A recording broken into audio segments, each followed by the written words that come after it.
شکری وَإِذْ قُلْتُمْ يَا مُوسَىٰ لَن نَّصْبِرَ عَلَىٰ طَعَامٍ وَاحِدٍ، یاد کرو جب کہ تم نے کہا تھا اے موسیٰ ہم ایک کھانے پر تو صبر نہیں کر سکتے، کھا کھا کے بکتا گئے ہیں من و سلوہ۔ فَادْعُ لَنَا رَبَّكَ، تو ذرا اپنے رب سے دعا کرو، پکارو ہمارے لیے اپنے رب کو، یخرج لنا، وہ نکالے ہمارے لیے مما تنبت الارض، زمین کی رویدگی اور پیداوار میں سے، نباتات ارضی میں سے، من بقلها، اس کی ترکاریاں، وقثائها، اور ککڑیاں، کھیرے اور ککڑیاں، ان سب کے لیے یہ لفظ ہے۔ وفومها، ایک ترجمہ گیہوں کیا گیا ہے لیکن میرے نزدیک زیادہ صحیح ترجمہ ہے لہسن، اور سرائے کی زبان میں بھی، اور ممکن ہے کہ سندھی میں بھی ہو، تھوم کہتے ہیں لہسن کو، یہ فوم کی بدلی ہوئی شکل ہے، اس لیے کہ یہی علاقہ ہے جس میں عرب آئے تھے، تو عربوں کی زبان کے بہت سے الفاظ جو ہیں سرائے کی زبان میں خاص طور پر وہ بہت زیادہ، تو تھوڑی سی شکل بدل کر وہ کافی تعداد میں موجود ہے۔ وعدسھا، اور دال خاص طور پر مسور کی، وبصلھا، اور پیاز۔ اب جو چٹخارے جس سے بنتے ہیں سالن کے، ان کی زبانیں وہ چٹخارے مانگ رہی، ظاہر بات ہے کہ اگر وہ سلوا بھی تھا، بٹیرا ہے، اسے آگ کے اوپر ذرا سا تپایا اور کھایا، وہ ایک ہی خاص قسم کی غذا ہے جو چل رہی ہے۔ اسی طرح من جو ہے وہ ایک خاص قسم کا سیریل ان کے لیے بن گیا ہے، لیکن یہ جو چٹخارے ہیں یہ تو لہسن سے ہے، پیاز سے ہے، ترکاریوں سے ہے، ان تمام چیزوں سے، دال کا اپنا ایک ذائقہ ہے۔ قال تستبدلون الذی هو ادنی بالذی هو خیر، حضرت موسیٰ نے فرمایا کیا تم وہ شے بدلے میں لینا چاہتے ہو اس کے، کیا وہ شے جو کمتر ہے بدلے میں چاہتے ہو اس کے کہ جو بہتر ہے؟ من و سلوہ کہیں بہتر ہے، اللہ کی طرف سے تمہیں دیا گیا ہے، تم اس سے تمہارا جی بھر گیا ہے، اس کو ہاتھ سے دے کر چاہتے ہو کہ یہ ادنا چیزیں تمہیں ملے۔ اہبطوا مصرا، اب یہ لفظ آ گیا اہبطوا، اب ظاہر بات ہے یہ آسمان سے زمین پر اترنے کے لیے لفظ نہیں ہے اہبطوا، یہاں اس کا ترجمہ صحیح ہوگا سیٹل ڈاؤن سم ویئر۔ اگر زمین کی یہ چیزیں چاہیے تو کہیں سیٹل ہو جاؤ اور کاشت کرو، بیج ڈالو، آبیاری کرو، یہ ساری چیزیں تو مل جائیں۔ اہبطوا مصرا، کہیں سیٹل ڈاؤن ہو جاؤ، کہیں اتر پڑو کسی بستی میں، کسی علاقے میں، فإن لکم ما سألتم، تمہیں مل جائے گا جو کچھ کہ تم نے مانگا۔ وضربت علیہم الذلۃ والمسکنۃ وباءوا بغضب من اللہ، اب یہ ہے ان کی وہ خباثتیں، ان کے وہ ناشکریاں، ان کی وہ معصیتیں، ان پر جو آخری حکم دیا جا رہا ہے، جو اگر آپ برا نہ مانیں تو میں عرض کروں گا آج یہود پر اتنا اپلیکیبل نہیں ہے جتنا مسلمانوں پر ہے۔ ضربت علیہم الذلۃ والمسکنۃ وباءوا بغضب من اللہ، ذلت اور مسکنت، کم ہمتی ان پر تھوپ دی گئی۔ ضربت علیہم، it was heaped upon them، the humiliation was heaped upon them۔ ضربت علیہم الذلۃ والمسکنۃ وباءوا بغضب من اللہ، اور وہ اللہ کا غضب لے کر لوٹے۔ وہی امت جس کے بارے میں فرمایا وانی فضلتکم علی العالمین، اسی امت کا پھر یہ حشر ہوا۔ کیوں ہوا؟ نافرمانی۔ تمہیں کتاب دی تھی کہ تم پیروی کرو، تمہیں کتاب دی تھی کہ اسے قائم کرو۔ وَلَوْ أَنَّ أَهْلَ الْكِتَابِ أَقَامُوا التَّوْرَاةَ وَالْإِنْجِيلَ وَمَا أُنزِلَ إِلَيْهِمْ مِنْ رَبِّهِمْ لَأَكَلُوا مِنْ فَوْقِهِمْ وَمِنْ تَحْتِ أَرْجُلِهِمْ، اگر یہ تورات اور انجیل کو قائم کرتے، نافذ کرتے، تو نعمتیں زمین بھی اگلتی، ان کے قدموں کے نیچے سے نعمتیں جو ہیں وہ پھوٹتی، اور ان کے سروں کے اوپر سے بھی بارش ہوتی نعمتوں کی۔ لیکن اگر تم نے اس کو چھوڑ کر اپنی خواہشات، اپنے نظریات، اپنے خیالات، اپنا تمرد، اپنی سرکشی، اپنی حاکمیت، اپنی مصلحتیں، اپنی عقل، اس کو بالا تر کیا، تو پھر جو قوم اللہ کے قانون کی، اللہ کی ہدایت کی، اللہ کی کتاب کی امین ہوتی ہے دنیا میں، وہ اللہ کی ریپرزنٹیٹو ہوتی ہے، نمائندہ ہوتی ہے۔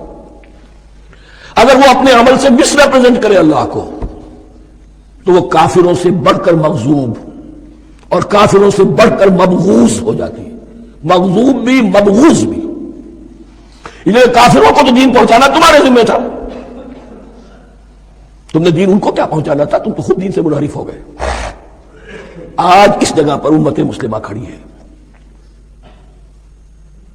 کہ 1.25 بلین یا 1.5 بلین، 125 کروڑ عزت نام کی شے نہیں ہے۔ عزت نام تھا جس کا گئی تیمور کے گھر سے، سارے معاملات دنیا کے G7 G15 کے ہاتھ میں ہے،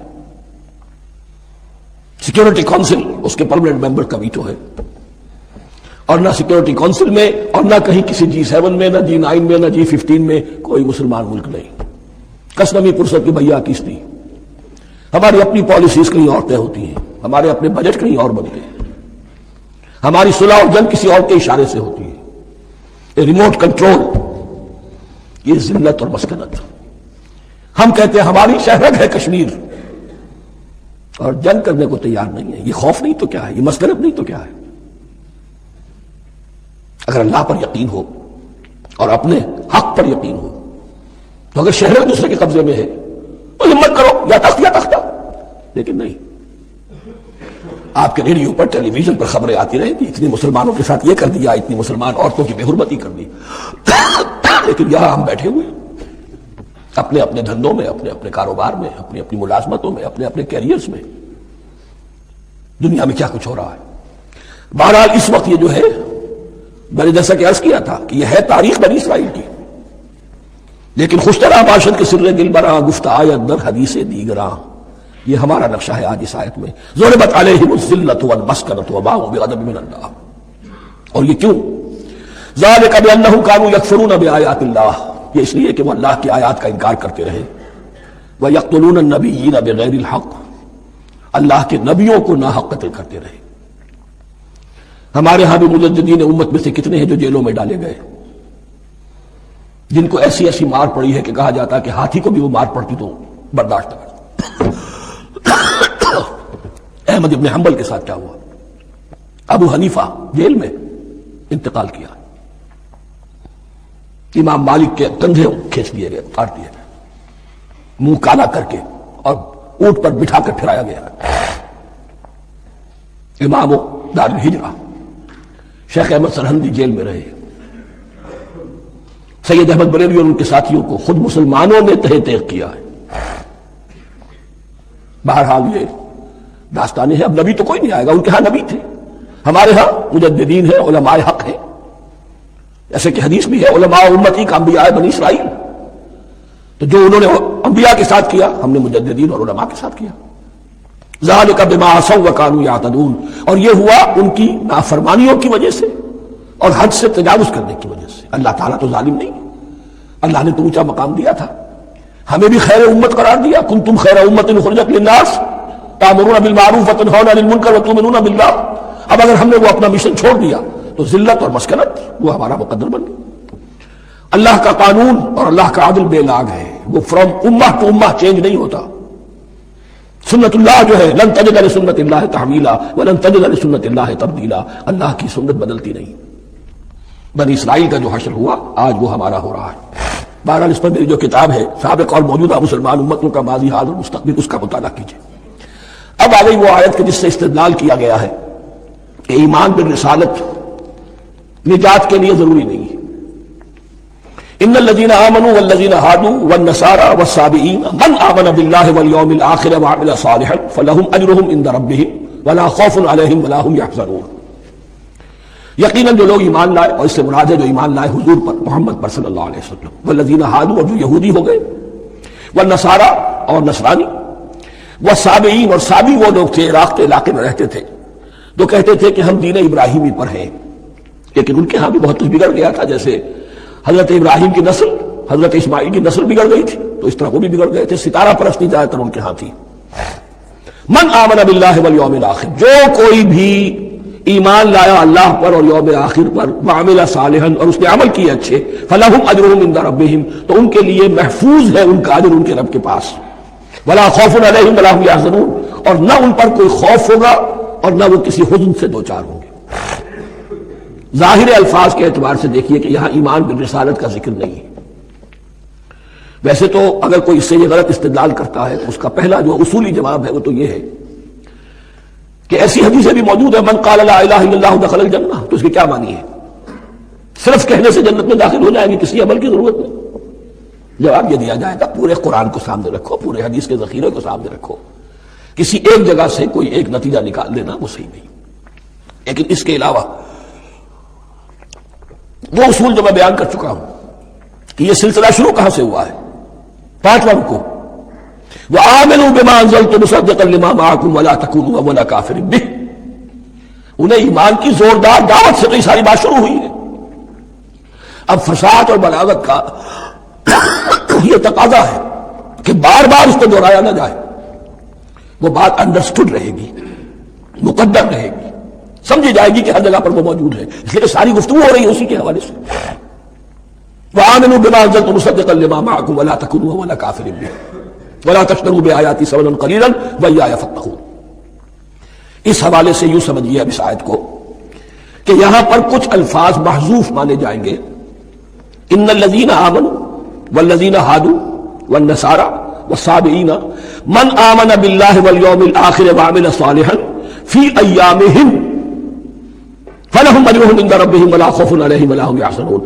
ہر دور میں جبکہ ابھی حضرت عیسیٰ نہیں آئے تھے تو جو بھی یہودی تھے اس وقت تک حضرت موسیٰ کے ماننے والے، وہ جو بھی اللہ پر ایمان رکھتے تھے اور نیک عمل کرتے تھے، آخرت کو مانتے تھے، ان کی نجات ہو جائے گی. لیکن حضرت عیسیٰ کے آنے کے بعد ان کو نہیں مانا، اب وہ کافر قرار پائے. لیکن اب حضرت عیسیٰ کے آنے کے بعد جب تک حضور نہیں آئے جو بھی مانتا ہے، لیکن یہ کہ شرط یہی ہوگی کہ اپنے اپنے زمانے میں اصل میں نفی جس بات کی جا رہی ہے وہ یہ ہے کہ یہ نہ سمجھو کہ کسی گروہ میں ہونے سے نجات ہوتی ہے. نجات کسی گروہ میں ہونے کی وجہ سے نہیں ہے، نجات کی بنیاد ایمان اور عمل صالح ہے. کسی رسول پر ایمان لانا اپنے دور کے رسول پر وہ تو لازم ہے، لیکن یہ ہے کہ اس پر ایمان تو لے آئے اور وہ عمل صالح نہیں ہے تو نجات نہیں ہوگی. تو یہ اپنے اپنے دور میں اپنے اپنے زمانے میں ہر امت کے لیے وَلِكُلِّ أُمَّةٍ أَجَلٌ قرآن مجید کے ایک مقام پر آیا ہے. ہر امت کے لیے ایک خاص معین مدت ہے.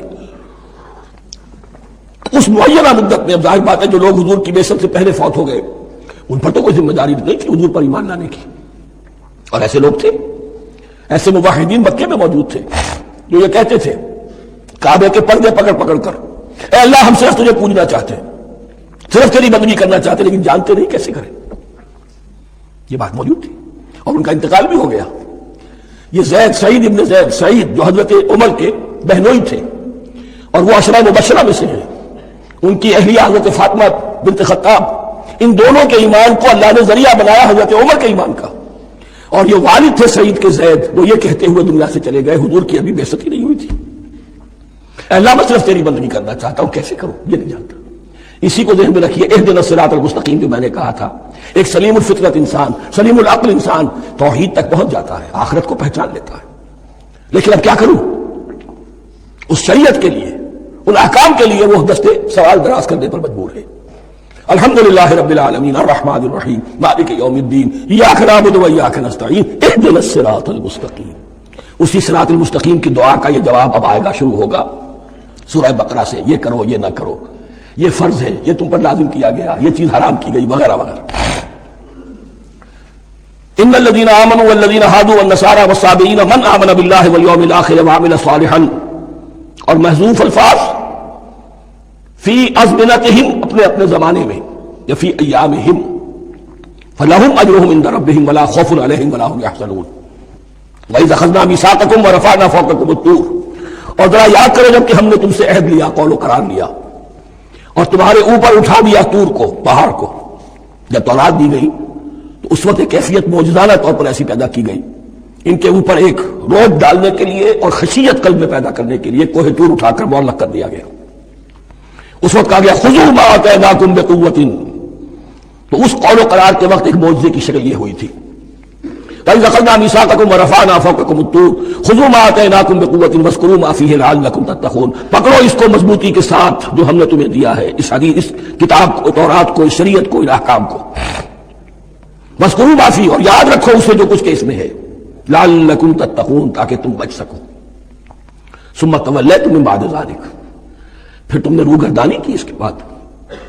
اس میثاق کو توڑا، میثاق الست کو توڑا تھا، اور دوسرے یہ میثاق شریعت جو تم سے لیا گیا اس کو بھی توڑا. ثم تولیتم من بعد ذلك فلولا فضل اللہ علیکم ورحمتہ لکنتم من الخاسرین. پھر اگر اللہ کا فضل تمہارے شامل حال نہ ہوتا اور اس کی رحمت تمہاری دستگیری نہ کرتی رہتی، بار بار تمہیں معاف کیا، تمہیں مہلت دی، تو اگر یہ چیز نہ ہوتی تو اسی وقت سے تم خسارہ پانے والے اور تباہ ہونے والے ہو جاتے.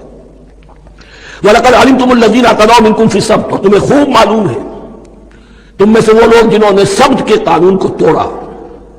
حد سے تجاوز کیا. یہ واقعہ تفصیل کے ساتھ سورہ اعراف میں آئے گا کہ ان کی شریعت میں ہفتے کا روز معین کر دیا گیا تھا، کوئی دنیاوی کام نہیں ہوگا.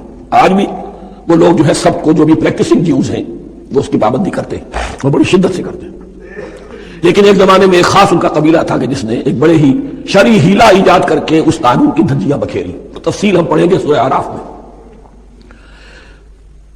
وَلَقَدْ عَلِمْتُمُ الَّذِينَ اعْتَدَوْا مِنكُمْ فِي السَّبْتِ، تمہارے علم میں ہے تمہارے وہ لوگ کہ جنہوں نے سبت کے قانون کے ضمن میں خلاف ورزی کی. فَقُلْنَا لَهُمْ كُونُوا قِرَدَةً خَاسِئِينَ، تو ہم نے کہہ دیا ان کو کہ ہو جاؤ ذلیل بندر. ان کی شکلیں بس کر دی گئی، انہیں بندروں کی شکل میں تبدیل کر دیا گیا.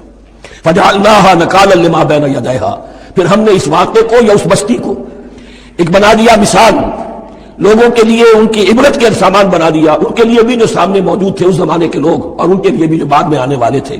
وَمَوْعِظَةً لِّلْمُتَّقِينَ، اور اسے ایک نصیحت، ایک سبق آموزی کی بات بنا دیا اہل تقویٰ کے لیے. وَإِذْ قَالَ مُوسَىٰ لِقَوْمِهِ إِنَّ اللَّهَ يَأْمُرُكُمْ أَن تَذْبَحُوا بَقَرَةً، اور یاد کرو جب کہ موسیٰ نے اپنی قوم سے کہا یقیناً اللہ تمہیں حکم دیتا ہے کہ ایک گائے کو ذبح کرو. یہ واقعہ میں پہلے آپ کو بتا دوں، پھر ہم یہ آیات تیزی سے پڑھ لیں گے. بنی اسرائیل میں ایک شخص قتل ہو گیا، عامل نامی، اور قاتل کا پتہ نہیں چل رہا تھا. اللہ تعالیٰ نے حضرت موسیٰ کے ذریعے سے حکم دیا کہ ایک گائے کو ذبح کرو اور اس کے جسم کے ایک ٹکڑے سے اس مردے کو چھوؤ، وہ جی اٹھے گا اور وہ بتا دے گا میرا قاتل کون ہے.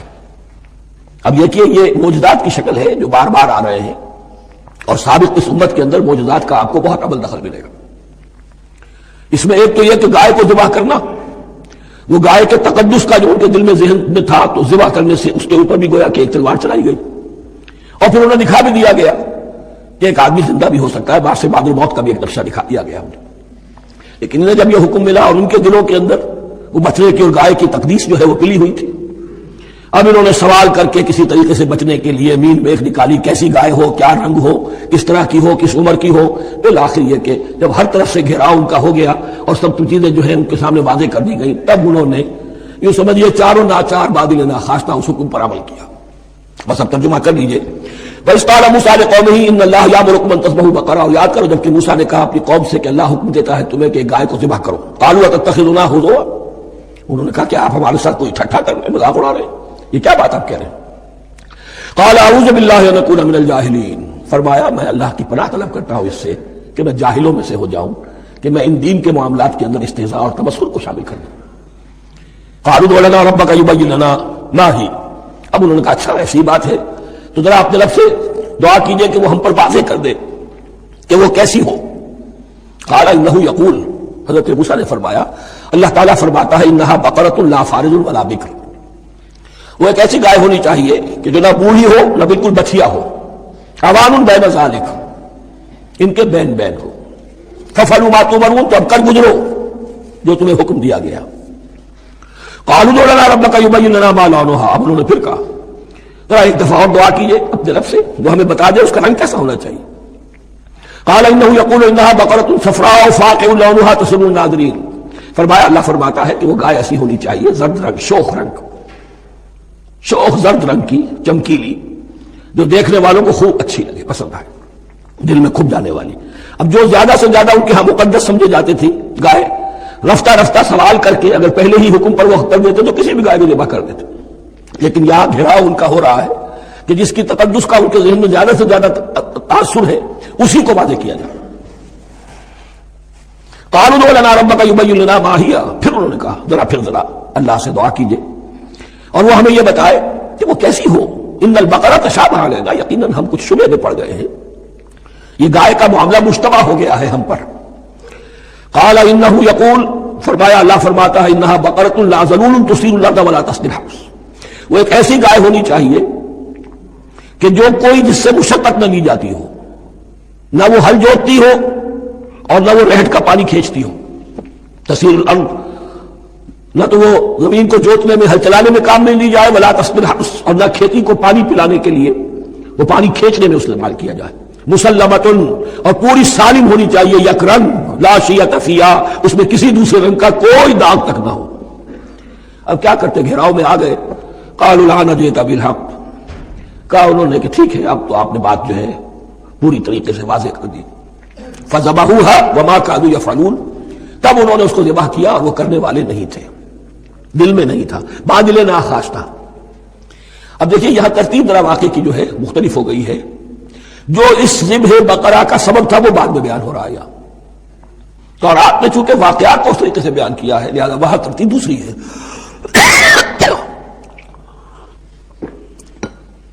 وَإِذْ قَتَلْتُمْ نَفْسًا فَادَّارَأْتُمْ فِيهَا، اور یاد کرو جب کہ تم نے ایک جان کو قتل کیا تھا اور اس کا الزام تم ایک دوسرے پر لگا رہے تھے، یعنی کسی کا پتہ نہیں چل رہا تھا قاتل کون ہے۔ وَاللَّهُ مُخْرِجٌ مَا كُنتُمْ تَكْتُمُونَ، اور اللہ تعالیٰ فیصلہ کر چکا تھا کہ جو کچھ تم چھپا رہے ہو اسے نکال کر رہے گا، واضح کرے گا۔ فَقُلْ اضْرِبُوهُ بِبَعْضِهَا، تو ہم نے حکم دیا کہ اس کی لاش کو اس گائے کے ایک ٹکڑے سے، اس کے جسم کے ایک حصے سے ضرب لگاؤ۔ کذالک یحیی اللہ الموتیٰ، اور دیکھو اس طریقے سے اللہ مردوں کو زندہ کر دے گا۔ تھوڑی دیر کے لیے وہ زندہ ہوا اور اس نے اپنے قاتل کا نام بتا دیا۔ وَيُرِيكُمْ آيَاتِهِ لَعَلَّكُمْ تَعْقِلُونَ، اور وہ تمہیں دکھاتا ہے اپنی آیات تاکہ تم عقل سے کام لو۔ اب جو الفاظ آ رہے ہیں بہت سخت ہیں، بہت سخت ہیں، لیکن ان کو پڑھتے ہوئے دروبینی ضرور کیجیے گا، اپنے اندر جھانکیے گا۔ ثُمَّ قَسَتْ قُلُوبُكُمْ، پھر تمہارے دل سخت ہو گئے جب دین میں ہیلے بہانے نکالے جانے لگے، اور ہیلوں بہانوں کے ذریعے سے شریعت کے احکام سے بچا جائے، اللہ کو دھوکہ دینے کی کوشش کی جائے، اس کا جو نتیجہ نکلتا ہے وہ دل کی سختی ہے۔ ثم قست قلوبکم، پھر تمہارے دل سخت ہو گئے۔ فہی کالحجارۃ او اشد قسوہ، تو وہ تو اب پتھروں کے مانند ہیں بلکہ سختی میں ان سے بھی زیادہ شدید ہے۔ یہ ویسے بھی فصاحت اور بلاغت کا بھی بڑا ایک عمدہ مقام ہے قرآن کا۔ وَإِنَّ مِنَ الْحِجَارَةِ لَمَا يَتَفَجَّرُ مِنْهُ الْأَنْهَارُ، پتھروں میں سے تو ایسے بھی ہوتے ہیں جن میں سے چشمے پھوٹ بہتے ہیں۔ وَإِنَّ مِنْهَا لَمَا يَشَّقَّقُ فَيَخْرُجُ مِنْهُ الْمَاءُ، اور ایسے بھی ہیں جو شق ہو جاتے ہیں، پتھر چٹانیں، ان میں سے پانی برآمد ہو جاتا ہے۔ وَإِنَّ مِنْهَا لَمَا يَهْبِطُ مِنْ خَشْيَةِ اللَّهِ، اور ان میں وہ بھی ہوتے ہیں جو اللہ کے خوف سے گر پڑتے ہیں۔ وَمَا اللَّهُ بِغَافِلٍ عَمَّا تَعْمَلُونَ، اور اللہ تعالیٰ غافل نہیں ہے اس سے جو تم کر رہے ہو۔ یہ کیفیت جو ہے ثم قست قلوبکم فہی کالحجارۃ او اشد قسوہ ہے کون؟ یا بنی اسرائیل اذکروا نعمتی التی انعمت علیکم وانی فضلتکم علی العالمین، جن پر 1400 برس ایسے گزرے کہ کوئی لمحہ ایسا نہ تھا کہ نبی موجود نہ ہو، ادھر 3 کتابیں دی گئی، لیکن یہ کہ اپنی بدعملی، عقائد میں بھی نیند بیخ کر کے اپنے آپ کو بچانے کے راستے نکال لینا، اعمال میں بھی ہیلوں کے ذریعے سے، کتاب الحیل کے ذریعے سے اپنے آپ کو ذمہ داریوں سے مبرہ کر لینا، اس کا نتیجہ پھر یہ نکلتا ہے۔ اللہ تعالیٰ مجھے اور آپ کو اس انجام بد سے بجائے۔ افتطمعون ان یؤمنوا لکم وقد کان فریق منہم یسمعون کلام اللہ ثم یحرفونہ من بعد ما عقلوہ وہم یعلمون۔ صدق اللہ العظیم۔ رب اشرح لی صدری ویسر لی امری واحلل عقدۃ من لسانی یفقہوا قولی۔ اللهم ربنا الہمنا رشدنا واعذنا من شرور انفسنا، اللهم ارنا الحق حقا وارزقنا اتباعه وارنا الباطل باطلا وارزقنا اجتنابه، اللهم وفقنا لما تحب وترضى، اللهم ربنا آنس وحشتنا في قبورنا وارحمنا بالقرآن العظيم، اللهم اجعله لنا إماما ونورا وهدى ورحمة، اللهم ذكرنا منه ما نسينا وعلمنا منه ما جهلنا، وارزقنا تلاوته آناء الليل وآناء النهار واجعله لنا حجة يا رب العالمين آمین۔ اب تک ہم نے سورہ بقرہ کے 8 رکوع اور اس پر مستداد صرف 3 آیات کا مطالعہ کیا ہے۔ آج میں چاہتا ہوں کہ ہماری رفتار قدرے تیز ہو۔ تو یہ جو سلسلہ مضمون چل رہا ہے، خطاب بے امت سابقہ امت مسلمہ بنی اسرائیل، ان کے ساتھ خطاب کا سلسلہ سورہ بقرہ میں 5ویں رکوع سے شروع ہوا اور 15ویں رکوع کے آغاز تک چلے گا۔ یہ 10 رکوع ہے۔ عرض کر چکا ہوں بار بار، اور اس کو میں چاہتا ہوں آپ اچھی طرح ذہن نشین کر لیں۔ اس میں سے پہلا رکوع جو ہے وہ دعوت کا ہے، وہ بہت فیصلہ کن ہے۔ یہی وجہ ہے کہ دیکھیے اس رکوع کا آغاز ہوا یا بنی اسرائیل اذکروا نعمتی التی انعمت علیکم واوفوا بعہدی اوف بعہدکم وایای فارہبون، اور خود بخود ظاہر ہو رہا ہے اسلوب کلام سے کہ اگلے رکوع سے بات کا رنگ بدل گیا ہے۔ یا بنی اسرائیل اذکروا نعمتی التی انعمت علیکم وانی فضلتکم علی العالمین واتقوا یوما لا تجزی نفس عن نفس شیئا ولا یقبل منها شفاعۃ ولا یؤخذ منها عدل ولا هم ینصرون۔ یہ تہدید کا انداز ہے، دھمکی کا انداز ہے۔ تو میں نے عرض کیا تھا کہ 5واں رکوع اس خطاب میں بمنزلہ فاتحہ ہے، بہت اہم ہے، اور بقیہ جو 9 رکوع ہیں ان میں بریکٹ کا انداز ہے کہ 2 آیتوں سے بریکٹ شروع ہوتی ہے، انہی 2 آیتوں پر بریکٹ ختم ہوگی۔ یہ ملامت کا خطاب ہے، اور ان کے خلاف ایک مفصل فرد قرارداد جرم جو ہے وائد کی گئی ہے، جس کے نتیجے میں وہ اس منصب سے معزول کر دیے گئے جس پر 2000 برس سے فائز تھے، اور ان کی جگہ پر اب امت محمد، نئی امت مسلمہ علی صاحب الصلاۃ والسلام، اب اس کا نصب، اس کی انسٹالیشن اور اس کی انسٹالیشن سیریمنی کے طور پر تحویل قبلہ کا معاملہ۔ یہ ربط کلام اگر سامنے نہ رہے تو انسان کھو جاتا ہے قرآن مجید کی طویل صورتوں کو پڑھتے ہوئے کہ بات کہاں سے چلی تھی، کدھر جا رہی ہے، کیا ربط ہے، کیا تعلق ہے، سیاق کلام کیا ہے۔ اس کو میں اس لیے بار بار، حالانکہ مجھے معلوم ہے کہ وقت کم ہے، لیکن میں اس چیز کو زیادہ اہمیت دے رہا ہوں۔ اب ان 9 رکوعوں کے مضامین میں کچھ تو واقعات ہیں، تم نے یہ کیا، تم نے یہ کیا، تم نے یہ کیا، ظاہر بات ہے ترجمہ تو کرنا ہوگا، کچھ مختصر وضاحت بھی کرنی ہوگی، لیکن ان کے تفصیل میں جانے کی ضرورت نہیں۔ لیکن آپ نے دیکھا کہ کچھ واقعات کے بعد پھر کچھ ایسے یونیورسل ٹروتھس بیان ہوئے ہیں، ایسے عظیم حقائق کہ جو ابدی حقائق ہیں، ان کا کسی وقت سے، کسی قوم سے، کسی خاص گروہ سے تعلق نہیں، وہ تو اصول ہیں، سنت اللہ ہم انہیں کہہ سکتے ہیں، یا اللہ کے جو عام قوانین ہیں، قواعد ہیں اس کائنات میں۔ ایک تو قوانین ہے طبعیہ، فزیکل لاز، ایک مورل لاز ہے کہ جو اس دنیا میں اللہ تعالیٰ کی طرف سے کار فرما ہے۔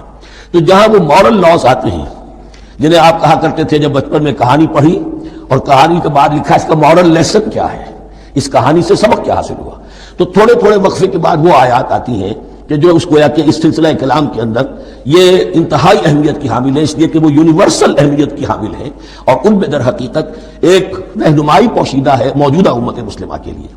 مثلا جتنا حصہ ہم اب تک پڑھ چکے ہیں ان میں سے پہلے تو وہ آیت یاد کیجئے، وَضُرِبَتْ عَلَيْهِمُ الذِّلَّةُ وَالْمَسْكَنَةُ وَبَاءُوا بِغَضَبٍ مِّنَ اللَّهِ۔ معلوم ہوا کہ ایسا ہو سکتا ہے کہ ایک امت مسلمان ہو، اس پر اللہ کے بڑے فضل ہوئے ہوں، بڑا اکرام ہوا ہو، بہت انعام ہوا ہو، پھر وہ اپنی بے عملی یا بد عملی کے باعث اللہ تعالیٰ کے غضب کی مستحق ہو جائے اور ذلت اور مسکنت اس پر تھوپ دی جائے۔ یہ ایک یونیورسل ٹروتھ وہاں سے نکل آیا کہ ہمیں سوچنا ہوگا، یہ ایک لمحہ فکریہ ہے امت مسلمہ کیا کہ کیا ہم تو کہیں آج اس پوزیشن میں نہیں ہیں۔ حدیث میں آپ کو سنا چکا ہوں، لَيَأْتِيَنَّ عَلَىٰ أُمَّتِي مَا أَتَىٰ عَلَىٰ بَنِي إِسْرَائِيلَ حَسْبَ النَّعْلِ بِالنَّعْلِ۔ دوسرا اسی طرح کا یونیورسل ٹروتھ والا مقام تھا آخری جو ہم نے کل پڑھا ہے، ثُمَّ قَسَتْ قُلُوبُكُمْ وَهِيَ كَالْحِجَارَةِ أَوْ أَشَدُّ قَسْوَةً۔ کسی مسلمان امت کا یہ حال بھی ہو سکتا ہے کہ ان کے دل اتنے سخت ہو جائیں کہ سختی میں پتھروں کو اور چٹانوں کو مات دے جائیں۔ یہ بھی ایک کیفیت ہے جو سامنے آئی، حالانکہ قوم وہ ہے انی فضلتکم علی العالمین، از کجا تاب کجا، لیکن یہ حقیقت بھی ہمارے سامنے آئی کہ یہ چیزیں جو ہیں اپنی جگہ پر امکانات میں سے ہیں۔ البتہ یہاں ایک بات میں عرض کر دوں کہ اس قساوت قلبی میں پوری امت برابر مسلط جو ہے مبتلا نہیں ہوا کرتی، اس میں امت کے جو قائدین ہوتے ہیں اور امت مسلمہ کے قائدین اس کے علماء ہوتے ہیں، سب سے زیادہ شدت کے ساتھ یہ خرابی ان میں آتی ہے، اس لیے کہ باقی لوگ تو پیروکار ہیں، پیچھے چلتے ہیں، وہ اعتماد کرتے ہیں کہ یہ ہے اللہ کی کتاب کے پڑھنے والے، یہ ہے تورات کے حامل، یہ جانتے ہیں، وہ ان کے پیچھے پیچھے چل رہے ہوتے ہیں۔ لیکن جو لوگ جان بوجھ کر اللہ کی کتاب میں تحریف کر رہے ہیں انہیں تو پتا ہے ہم کیا کر رہے ہیں، جو لوگ جان بوجھ کر حق کو پہچان کر اس کا انکار کر رہے ہیں انہیں تو پتا ہے کہ ہم کیا کر رہے ہیں۔ در حقیقت یہ سزا ان پر آتی ہے۔ یہ بات اب ان آیات میں جو آج ہم پڑھنے چلے ہیں بہت زیادہ واضح ہو جائے گی انشاءاللہ۔ فرمایا افتطمعون ان یؤمنوا لکم، تو اے مسلمانوں کیا تم یہ توقع رکھتے ہو کہ یہ ایمان لے آئیں گے تم پر، تمہاری بات مان لیں گے؟ ظاہر بات ہے مسلمانوں کو توقع تھی کہ مشرکین مکہ تو بہت دور تھے دین سے، توحید سے دور، رسالت کا کوئی تصور ہی نہیں، کتاب تو ان کے پاس تھی ہی نہیں۔ یہ تو یہود ہیں اور ان کے پاس تو کتاب رہی ہے، یہ موسیٰ کے ماننے والے ہیں، یہ توحید کے علم بردار ہیں، یہ آخرت کا بھی اقرار کرتے ہیں، تو ان کو جھٹپٹ مان لینا چاہیے۔ تو جو مسلمانوں کے دل میں، عام مسلمانوں کے دل میں جو حسن ظن تھا، اب در حقیقت یہ اس کو ایڈریس کیا جا رہا ہے، افتطمعون ان یؤمنوا لکم، تمہیں بڑی تماہ ہے، کوشش ہے، تمہاری خواہش ہے، آرزو ہے، تمنا ہے، توقع ہے کہ یہ بات مان لے گا تمہاری۔ وَقَدْ كَانَ فَرِيقٌ مِّنْهُمْ يَسْمَعُونَ كَلَامَ اللَّهِ ثُمَّ يُحَرِّفُونَهُ مِن بَعْدِ مَا عَقَلُوهُ وَهُمْ يَعْلَمُونَ، جبکہ حال یہ ہے کہ ان میں سے ایک جماعت، ایک گروہ وہ بھی ہے کہ جو اللہ کے کلام کو سن کر پھر اس میں تحریف کرتا رہا ہے، اس کے بعد کہ اس کو سمجھ لیتا تھا اور اچھے جان بوجھ کر تحریف کرتا تھا۔ اب ظاہر بات وہ گروہ کون ہوں گے؟ علماء ہی تو ہیں نا، عام آدمی تو تحریف نہیں کر سکتا تھا، تحریف کرنے والے تو علماء تھے۔ افتؤمنون ان یؤمنوا لکم وقد کان فریق منهم یسمعون کلام اللہ ثم یحرفونہ من بعد ما عقلوہ وهم یعلمون.